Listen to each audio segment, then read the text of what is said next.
To achieve unparalleled greatness, one must transcend time. One's abilities and accomplishments must be measured against those who came before. To be great, one must improve upon existing excellence, and at the same time lead your team to ultimate success. To be the best ever, one must create a standard by which all others are judged. You are simply the standard by which basketball excellence is measured.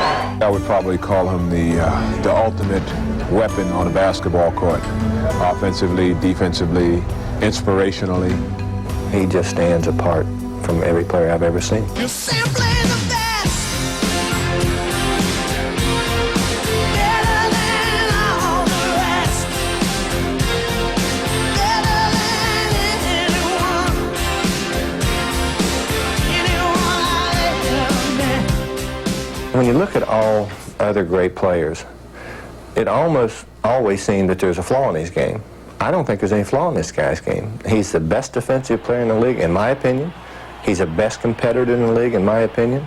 He's by far the best offensive player, in my opinion. He's the best clutch player in the game.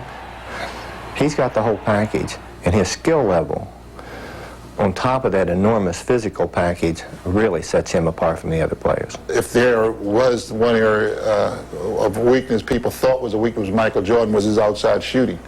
And Michael even went one step beyond. He even improved his three-point shooting, and now he's pretty proficient shooting from the three-point line. It's just impossible to defend him. The only thing I can see that's a weakness to Michael Jordan is the fact that if he shows up and he just don't want to play and then only score 30 instead of 50. Simply the best.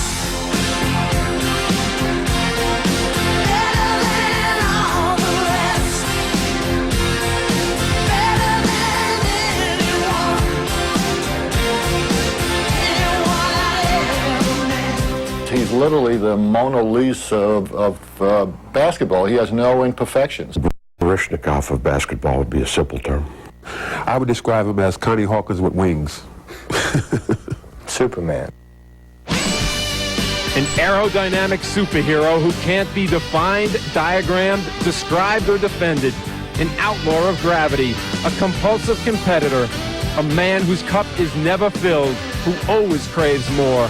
A man who, quite simply, has conquered the sport. I thought I was the most competitive person that I ever knew until I met Michael.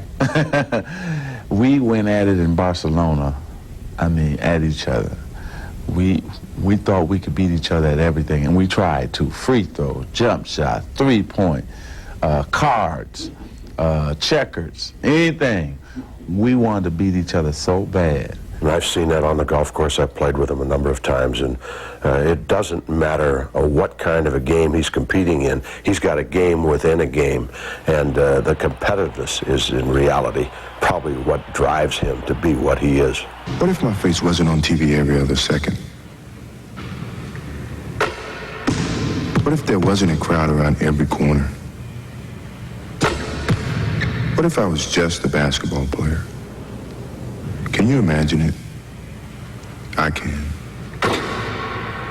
There's such an enormous burden on you when you're good.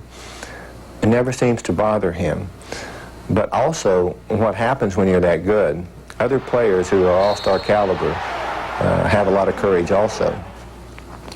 You can see their courage go away when they're playing against him. He emotionally and mentally destroys players at times, and you can see it happen. 4 years ago, I was going into places like Chicago and Los Angeles and saying, Larry Bird is the best player I've ever seen, and they were throwing things at me, as you might imagine.